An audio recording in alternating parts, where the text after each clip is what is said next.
And I thought it was really interesting that Bitcoin crashed, but gold stayed strong and even maybe went up a little bit. So, it kind of has me second thinking, you know, is this whole Bitcoin is digital gold thing like legit if people seem to pull out when the markets go south, like stock market goes south? But one thing I'm asking myself with things like gold, it's like it's at an all-time high relative to what, right? Like we might be able to say from the perspective of the United States that inflation has gone down, which I'm like pretty skeptical about, right? And like as I learn more about these concepts, that there's so many more factors that go into inflation besides, um, interest rates, right? Like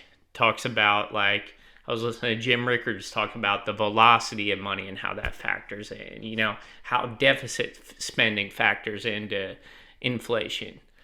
But besides inflation, right? Like, I think it's safe to say, as of late, probably last couple years, the dollar's global prestige is going down, right? Like, in terms of, in the world on the global stage, you know what I'm saying? Um, like, there's a lot of folks kind of skeptical, I think, of American hegemony right now. Like, there's at least a big subset of the world that is skeptical of that. Like, I think that's not political. I think that's not necessarily like arguable. I think people would agree to some extent there, right?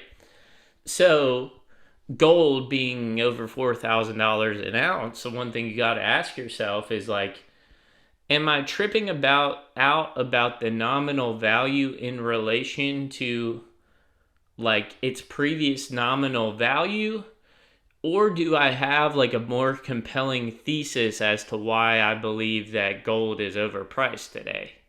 You know what I'm saying? Because like if I were gonna say, look, dude, I'm staying out like too much for me, which is a reasonable thing to say, I would want like a bigger like hypothesis as to why it's too expensive. You know what I'm saying?